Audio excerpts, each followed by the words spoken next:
Hi, I'm Danny Lipford. And I'm Chelsea Lipford-Wolf. Thanks for watching this episode of Today's Homeowner here on YouTube. And don't forget to leave us a like and a comment. And be sure to share with a friend, subscribe, and hit the bell icon so you get notified of new videos. Thanks and enjoy the show.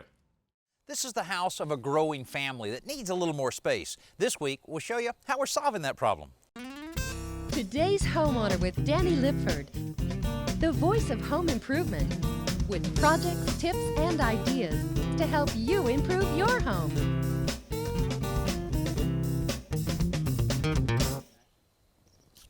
When the current owners bought this house, they felt like they had all the house they would ever need. But things change, families grow, and here they ended up with 4 children, mom and dad, that's 6 people living in this house. They needed a little more room. So they started looking around the home at how they could build onto the house. They found that their existing carport was hardly ever used, and they decided to work with an architectural designer to create just the additional space they needed, which will include a nice playroom for the kids, a nice storage area, which is definitely needed, and an outdoor entertainment area for the adults. And we're going to put all this together and hopefully solve these homeowners' problems in this week's show. Stay with us.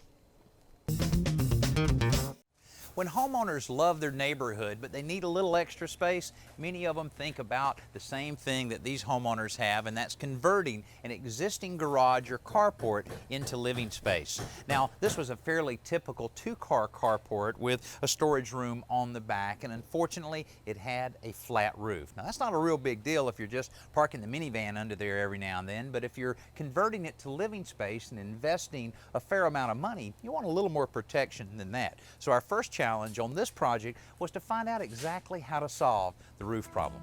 Because of how and where the carport was attached to the house, building a traditional gabled roof like other parts of the home would have created more drainage problems than it solved. We knew, however, we had to have some type of slope, so Mark, our foreman on the job, came up with a plan that would create a roof with enough slope to drain well without building a gigantic gable with conventional rafters and a ridge. He began with 2x12s that were long enough to span the existing flat carport roof, then marked and cut them with a taper from the middle out to either end. Because each cut was a diagonal cut of more than 10 feet, they had to be cut by hand using a circular saw. This was time-consuming, but the result was a perfect set of modified rafters that could be nailed directly on top of the existing roof, giving us a slope of almost 1 inch per foot on either edge of the carport. From there, the framing was decked with plywood and covered with roofing. It's never a good idea to use conventional shingles on slopes less than 3 inches per foot. So our roofer used a modified roll roofing material that was cemented in place with a tar-like adhesive and overlapping layers. Where the new roofing met the house, the existing shingles were removed so new ones could be installed, overlapping the rolled roof and preventing any possibility for leaks. The roof modification solved our roof concerns, made the roof look a lot better, and created more space for attic ventilation. And we had a good bit of repair work we had to do along the edge of the roof where a lot of water damage had taken place because of the old flat roof, and we replaced all the overhang. We also replaced the outside fascia board, freeze board, and we wrapped this column all with a material that's fiber cement. So the termites won't eat it, it won't rot, so it's perfect for an application like this that'll get a lot of exposure from the weather. Hey, with our roof problems behind us, we could concentrate on creating the needed living area. Beneath the carport itself, we removed all of the bricks from the exterior wall of the house so that we could tie into the wood framing with our new walls. Then the existing walls of the old carport storage area were modified to conform to the new layout before we began pouring the new concrete slab for the playroom. When garages and carports are converted to living space, the floor level is usually raised to match the rest of the house. Here we raised it just enough above the level of the driveway for drainage purposes and to be sure we had a level floor. This was important because the old carport slab had a slope so water would drain off. This new concrete floor will also be the finished floor for the playroom, so as soon as it was dry, our crew went to work scoring a grid pattern into the slab to give it a little more interest. Framing the new exterior walls was next, and it began with attaching a treated base plate to the slab and a new top plate to the carport overhang. These were connected with new studs to create the new walls. While this process seems pretty simple, it's crucial that the location of both plates and each individual stud be spot on so that walls are perfectly vertical and the openings for doors and windows are in exactly the right location. At this point, our crew's concentrating on the storage areas on this end of the addition, putting up some plywood to close off the area that eventually will be used to store lawnmowers, bicycles, and all that stuff we tend to accumulate. Now, inside the little playroom area here, we have one closet for all of those games the kids will have. We have an exterior door here that'll be changed to an interior door leading into the kitchen. And then this piece of plywood is covering an old window that'll be converted to a pass-through, a perfect little place for Mom to hand those snacks out to the kids that'll spend a lot of time in this room. But a few of the little carpentry things that are being done now include furring out this original back wall of the house. Instead of just nailing the drywall to the original wall, which would have it too close to the old foundation of the home, we've spaced it out this far to allow us room for a moisture barrier, insulation, and everything necessary to make sure that we don't have any moisture problems within that wall. Now, everything's pretty much coming together here, and after a short while, the electrician and plumber will be out, an air conditioning contractor to completely do all of their work, and then we can move forward with the drywall. And this opening will be two nice French doors that'll open out to the backyard. Perfect for a little outdoor entertainment. Hey, we're going to put this one all together, but first, check out this week's Simple Solution. It's time for this week's Simple Solution from home repair expert Joe Truini. Every do-it-yourselfer knows the importance of wearing safety equipment when working around the house, particularly when dealing with power tools like this circular saw. The challenge, of course, is finding the safety gear when you need it. I know in my case, I often didn't use the equipment because I simply couldn't find it. But I've since solved that problem by keeping all my safety gear in a food storage bag. And in this case, I put it on a pegboard hook right near my tool so it's always available and I can see what's in it. And this type of bag, as you see, has a label on it, so you can actually write on the label what's in the bag as if it weren't obvious enough. And so whenever I need it, I can just take it off the hook, open it up, and in here, this is a 1-gallon size bag, and so it's large enough to store some dust masks, earplugs, and some safety glasses. Now, the added benefit of using a bag like this is once you zip it closed, it'll keep all the dust out, so you can reuse this equipment, and when you take it out, you know it's clean.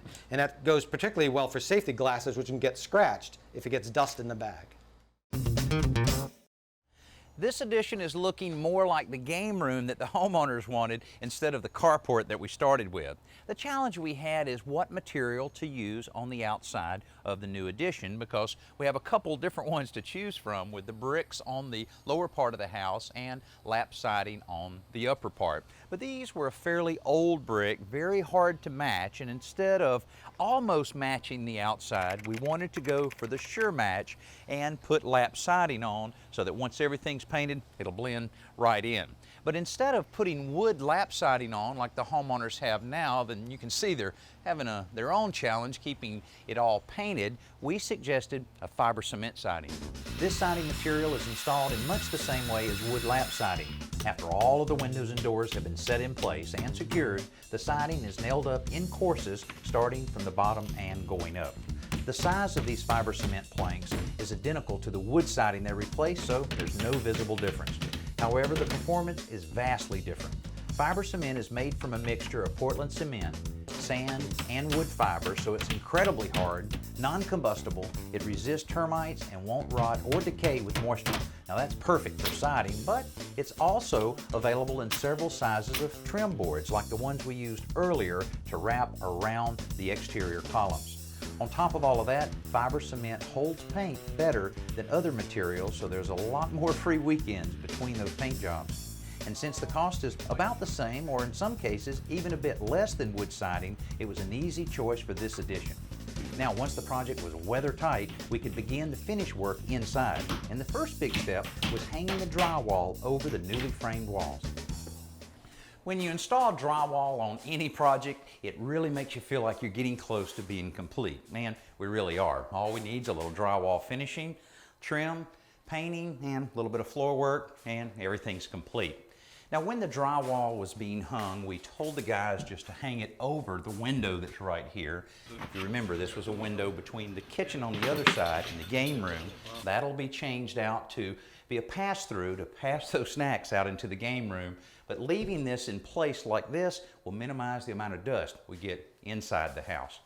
Now, the cardboard that you see me standing on is a corrugated cardboard that works so good to protect a finished floor, and usually we won't put it down quite this early in a project, but if you remember, this floor is actually the concrete slab that we've scored. We're going to clean this up later and then apply a coat of stain. But you have to let concrete sit for about 30 days before you can apply any type of stain on it. But the reason we want to put the cardboard over it, we want to protect it from any dings or dents, and the concrete is very porous, so it'd be easy for drywall, mud, or paint to soak down in it and affect the finished look of the concrete. So this will prevent that from having any problem at all. So right now, what we really need is a drywall finisher. This room isn't all that large, and it's fairly uncomplicated as far as drywall goes, so this two-person crew moves through it pretty quickly. The flat box they're using also speeds things up because one finisher can apply an even, generous coat of drywall joint compound to the seams while the other follows behind, feathering it out to the surrounding surface. Though they make it look simple, the tough part of this job is getting the right amount of compound on the boards to mask the seams without getting too much, which would require a lot of sanding later on to smooth it out. Fortunately, that doesn't happen, so Mark and his crew can start on the trim work the very next day. Besides the typical things like crown molding, base molding, and door casings, this room has a few custom features for these guys to handle. The drywall over the new pass-through has to be cut out so that they can trim around it, and there's a custom entertainment center to be built so the kids will have a place to play games and watch movies in the new playroom. This kind of site-built cabinet isn't done much in new construction anymore, but it's an efficient, attractive way to add function and storage space to a room. These guys are also responsible for cleaning up the transition from the rest of the house to the playroom with a new door and a new set of stairs. However, it starts to take on a real finished look when the painting begins. The owners wanted a bright space for the kids, and if this color doesn't do it, I don't know what will. Well, there's wet paint just about everywhere, and you can see Michael, our painter, is applying the last coat of white on our trim, and the kids are dying to get out and start using their game room. You can see how the pass-through turned out. This will be a perfect place to hand those snacks out right out to the kids. Now, speaking of snacks, the owner of the house also is planning on generating a lot of snacks on his own with this outdoor entertainment area. We'll look at that next. Let's join Danny at the Home Center to check out this week's best new product. As a contractor, I love it when someone can make work go a little faster. For a pro, time is money, but it's pretty important for do-it-yourselfers too. Now here's a way to really speed things up. These new wood boring bits from Rigid are designed to reduce work time. 3 features in particular make these bits work a little faster. The first is the self-starting screw tip that really pulls the bit into the material. Second is the cutting edge. The cutting spur and the side lip can both be resharpened. The cutting edge slices through wood like there's no tomorrow. They say 6 times faster. Now third is the 1/4-inch hex shank, which makes for fast bit changes. The bits come in 6 different sizes from 1/2 inch up to 1 1/4 inch with prices ranging from $4 to $6. Now for less than 13 bucks, you can find a 3-piece set like this one, or for a little bit more, a 6-piece set for around $25. A pretty good value and a great time saver. As I mentioned earlier, almost all of the work is completed inside the playroom. Just a little more painting and we can turn it over to the kids. Now, the big kids in the family, the parents, well, this is their space. This is what is left over from us converting part of the carport into a living area. It's a nice little open porch that'll become a very special outdoor entertainment area. Now, we've already completed a lot of the work. The painter's almost finished, and our electricians installed our new ceiling fan that's rated for the exterior use, as well as a few recessed lights to provide lighting. But we still have a lot of work to do in this area. The owners were dissatisfied with their old grill and decided if they were going to buy a new one, they wanted a built-in grill. We're going to help that along by building them a complete grilling station. This little custom center is being built out of pressure-treated lumber and plywood, and it's designed specifically to house not only the grill, but a small fridge, a sink, and some storage space. So we're effectively creating a small outdoor kitchen. The top of the unit will have cement backer board applied to it so a tile countertop can be installed, and we primed and painted it with the same color that was used for the trim on the house. To blend it into the rest of the outdoor entertainment area, we're doing the same thing for the railings around the existing deck. I can already tell what a great area for entertaining this will be out on the wood deck that already looks a lot better now that the handrails have been painted. This will be perfect when the weather's nice, and when it's not so nice, you have a covered area to keep the party going. Now the cooking station is really at the point where we're ready for the tile to be installed, and this is a marble tile that the homeowners have selected, and about 3/8 of an inch thick, very easy to glue it right down to the cement backer board. After that's in place, they can install their new gas grill they have ready to go and slip the refrigerator in place, and they'll be ready for the first cookout. Now another finishing touch that is about to take place on the slab that's here, the original slab, is to match the same score joints and stain that we're putting inside the house. Now this was a lot harder to score this than the inside because this is about a 15-year-old slab. The surface a lot harder than the month-old slab we dealt with inside. But I can't wait to see what this area will look like once it's stained.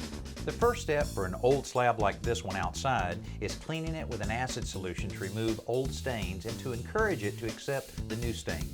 Michael is applying the semi-transparent stain in very small sections so that he can control the consistency. By varying each individual square in the grid, it'll look more like separate tiles than one big concrete slab. Now speaking of tiles, they go in next on the drilling station, and after they're grouted, the small sink is added to complete this part of the project. The floor on the inside is next, but here the owners have opted for a more clear finish to keep the room nice and bright. Because this slab is smoother, after Michael rolls the sealer on, he goes over it with a brush to remove the roller marks and to ensure that the score joints are adequately covered. The play area for the adults is completely finished and kind of has a feel of a cozy outdoor family room, with the stained concrete flowing together really nicely with the center rug and comfortable furniture. Not a bad place to spend an afternoon. Now one thing this outdoor family room has that an indoor room wouldn't have, a nice grilling station with the stainless steel sink, the under counter refrigerator, and a nice brand new stainless steel grill. The homeowner's really anxious to get some use out of this. Let's head outside for Around the Yard with lawn and garden expert Tricia Craven-Worley. You know, as the weather starts to cool, a lot of people turn their attention away from the garden, and I can understand that, but there are a couple of things that would be good to do during this period. One is to test your soil, and I bought this kit at a local home store, but possibly you can get one from your extension. What you want to do is test your soil for acidity. And in the Pacific Northwest and in the East, the soils tend to be a little bit more acidic. So if you test to a pH of 6 or lower, you might want to add limestone. And also in cooler regions, a dolomite limestone is good. And what this does is it neutralizes the soil, and lawns love that, and a lot of gardens like it too. Something else you might want to do is dig up your tender bulbs like gladiolas and begonias and dahlias. These are not going to make it through the winter in the ground, but if you lift them out, dust them off, and put them in a cool, dry place, I actually put them in a brown bag. They'll be safe for the winter, and obviously don't let them get wet either. This is when remodeling is a lot of fun, when we're able to help homeowners accomplish something they wanted for a long, long time. In this case, to build a playroom for the kids, a couple extra storage areas that you can always use, and a nice outdoor entertainment area for the adults. What we started with was an underused carport with a flat roof. By improving the roof system, pouring a level concrete slab and building walls around the carport, we were able to create some great new indoor living space. The area is the perfect size for the kids to play in, and the built-in lockers and entertainment center will ensure that there's plenty of room to store all those things they'll be using while having all that fun.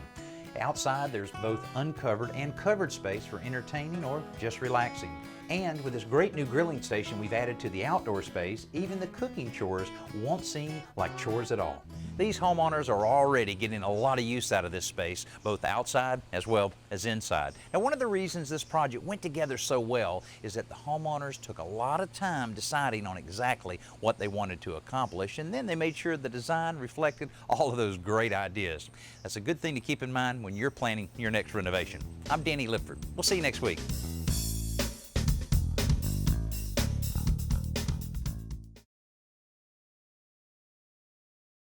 Thanks for watching this episode of Today's Homeowner. And don't forget to like, comment, and hit the bell icon so that you'll be notified of new videos. And be sure to click around and watch some more videos while you're here.